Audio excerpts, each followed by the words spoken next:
بسم اللہ الرحمن الرحیم۔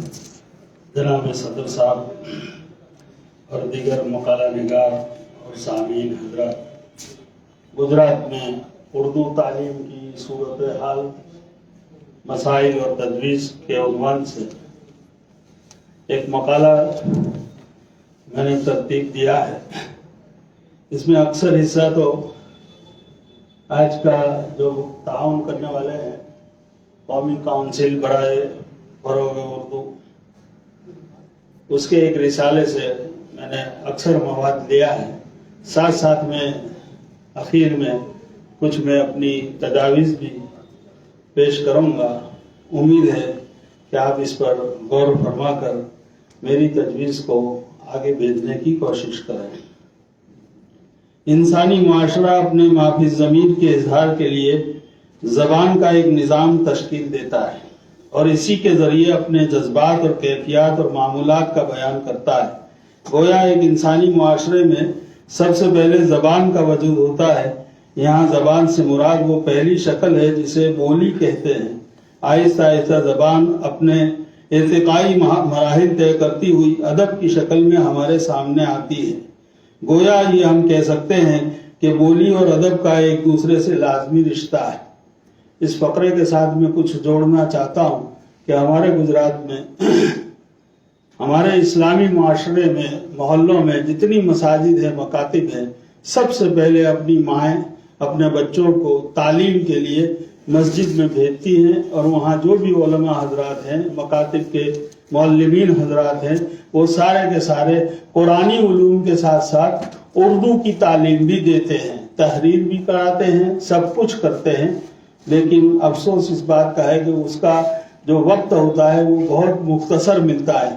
لیکن ایک مزاج ہے ہمارے معاشرے میں، ہمارے گارڈین کا، کہ سب سے پہلے ان کو اسلامی تعلیم دینی ہو تو ان کو مسجد یا مکتب میں بھیجنا ہے۔ یہ ایک خوش آئند بات ہے۔ ہر معاشرے کی ایک اپنی زبان اور تہذیب ہوتی ہے۔ ادب ان دونوں کا مرکب اور مظہر ہے۔ چونکہ ادب انسان کے ذریعے تشکیل دیا جاتا ہے اور انسان ایک معاشرتی مخلوق ہے، اس طرح ادب ایک انسانی معاشرہ اور اس کی تہذیب کا آئینہ دار ہوتا ہے۔ جو بچے مکتب میں پڑھتے ہیں، واقعی میں ان کی زندگی میں ادب اور تہذیب دونوں آ جاتے ہیں۔ فن پارہ یعنی ادب صرف کسی ادیب یا شاعر کی داخلی کیفیات اور تجربات کا بیان نہیں ہوتا، بلکہ ساتھ ہی وہ اپنے عہد کے اجتماعی تجربات، نظام اقدار اور تصورات اور عام انسانی معتقدات کا بھی مظہر ہوتا ہے۔ کسی بھی زبان کا وجود انسان کی ضروریات زندگی کی تکمیل کے لیے عمل میں آتا ہے۔ علاوہ ازیں اگر زبان کو پاسبانوں کو ساتھ اور حکومت کی سرپرستی حاصل ہو جائے تو وہ مخالفین کی تمام تر کوششوں کے باوجود بھی نشو و نما پاتی ہے۔ لیکن افسوس ہے کہ ہماری حکومت اس میں تعاون نہیں کر پاتی ہے اور قوم کی تعمیر و ترقی میں اہم کردار ادا کرتی ہے۔ زمانے کے نئے تقاضے جتنے اردو کے لیے اہم ہیں، اتنے ہی دوسری زبانوں کے لیے بھی اہم ہیں۔ جہاں تک گجرات میں اردو زبان اور ادب کی موجودہ صورتحال کا تعلق ہے، وہ تشویشناک تو ہو سکتی ہے لیکن مایوس کن نہیں۔ عہد حاضر میں دنیا کے 100 سے زائد ممالک میں کسی نہ کسی مقام پر کوئی نہ کوئی اردو بولنے، لکھنے اور پڑھنے والا موجود ہے۔ گویا اردو زبان کسی نہ کسی صورت پوری دنیا میں پھیلی ہوئی ہے، لیکن اس حقیقت سے بھی اعراض نہیں کیا جا سکتا کہ کوئی بھی زبان اس وقت تک ہی زندہ رہ سکتی ہے جب تک کہ اس کے بولنے، لکھنے اور پڑھنے والے باقی ہوں۔ اس خیال کو ذہن میں رکھتے ہوئے صوبہ گجرات پر نظر ڈالی جائے تو کیا اردو زبان کی صورتحال بہتر معلوم ہوتی ہے؟ یقیناً جواب نفی میں ہوگا۔ زبانیں ہمیشہ اپنے بولنے والوں کے ذریعے بقا حاصل کرتی ہیں اور ترقی کے منازل طے کرتی ہیں۔ صوبہ گجرات کی مقامی بولی گجراتی ہے اور عالمی مقبولیت رکھنے والی انگریزی زبان حکومتوں اور سرکاری دفتروں وغیرہ میں مستعمل ہے۔